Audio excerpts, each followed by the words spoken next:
दोस्तों नमस्कार। दोस्तों आज हम लोग एक देश का सबसे बड़ा और महत्वपूर्ण सवाल को समझने जा रहे हैं कि आखिर जो एयर इंडिया का विमान क्रैश हुआ उसका जिम्मेदार कौन है। जी हाँ दोस्तों, सरकार ने सीधा सीधा पल्ला झाड़ लिया कि भैया हमने तो बेच दिया है, अब जो लोग इसके जिम्मेदार हैं उन पर कार्रवाई होगी। तो आखिर अब क्या कयास लगाए जा रहे हैं कि टाटा ग्रुप्स ने इसे खरीद लिया है, टाटा पर कार्रवाई होगा, कि जो कंपनी बोइंग इसे बनाई थी उस पर कार्रवाई होगा, या जो रख रखाव एयर इंडिया कर रहा था उस पर कार्रवाई होगा, या अडानी पर कार्रवाई होगा जो अंतर्राष्ट्रीय हवाई अड्डा उनके हाथों में है। चलिए दोस्तों, इसी बात को हम लोग आज बहुत ही सटीक और सरल, बहुत ही प्रामाणिक तरीके से समझने जा रहे हैं कि आखिर किस पर कार्रवाई होगी या इन सब के बीच सरकार पर क्या प्रहार हो रहा है। दोस्तों इन सब को हम समझते हैं, बहुत ही बेहतरीन स्टेप बाय स्टेप समझते हैं। सारा का सारा दूध का दूध और पानी का पानी आपके सामने अभी होने वाला है। चले हम लोग समझते हैं। तो दोस्तों हम लोग शुरुआत करते हैं जिम्मेदारी से। कौन है इसका जिम्मेदार? यदि मानवीय त्रुटि साबित होती है तो पायलटों या क्रू पर जिम्मेदारी आ सकती है, लेकिन यह भी देखा जाएगा कि क्या उन्हें पर्याप्त प्रशिक्षण और संसाधन दिए गए थे। इसमें एयर इंडिया की क्या भूमिका है, जरा इसे समझ लेते हैं। कुछ सोशल मीडिया और पोस्ट में दावा किया गया है कि विमान की स्थिति खराब थी। एक यात्री आकाश वत्स ने कथित तौर पर उसी विमान में दिल्ली से अहमदाबाद की उड़ान के दौरान खराबी की शिकायत की थी, जिसे एयर इंडिया ने नज़रअंदाज कर दिया। यस, अब देखते हैं रख रखाव की जिम्मेदारी कैसी हो रही है। दोस्तों एयर इंडिया जो अब टाटा ग्रुप के अधीन है, विमान के रख रखाव के लिए जिम्मेदार है। यदि जांच में पाया जाता है कि रख रखाव में कमी थी तो एयर इंडिया पर सवाल उठेंगे। रख रखाव में लापरवाही या शिकायतों को नज़रअंदाज करने की स्थिति में एयर इंडिया और इसके प्रबंधन यानी मैनेजमेंट की जिम्मेदारी हो सकती है। अब दोस्तों हम लोग देखते हैं अडानी ग्रुप की इसमें क्या भूमिका है, जरा इसे समझ लेते हैं। अहमदाबाद एयरपोर्ट का संचालन अडानी ग्रुप के पास है।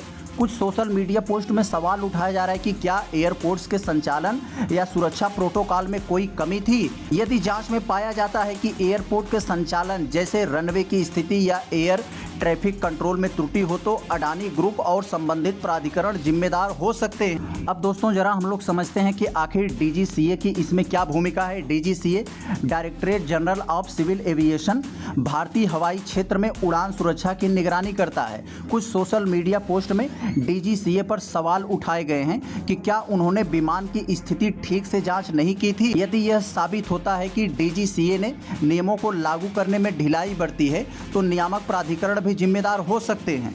अब दोस्तों जो प्राइवेटाइजेशन पर सवाल उठ रहे हैं, जरा हम लोग इसको समझते हैं।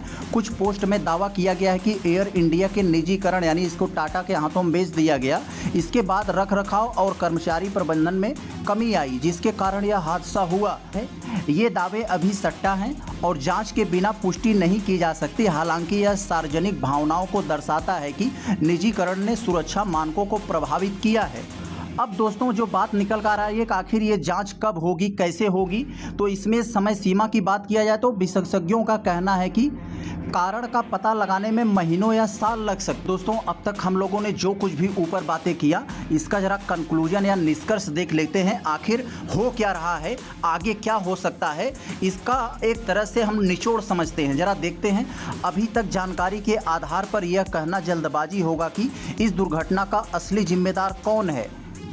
कुछ कारणों में तकनीकी खराबी, मानवीय त्रुटि, रख रखाव में कमी या एयरपोर्ट संचालन में चूक शामिल हो सकता है। एएआईबी की जांच और फ्लाइट रिकॉर्डर के विश्लेषण से सटीक कारण स्पष्ट होगा।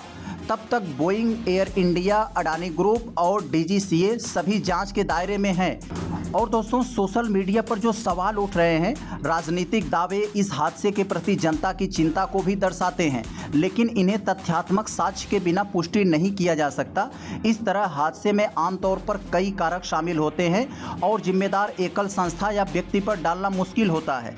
तो दोस्तों इस पर सुझाव क्या मिला है? इस हादसे के सटीक जानकारी के लिए एएआईबी की अंतिम रिपोर्ट का इंतजार करना चाहिए।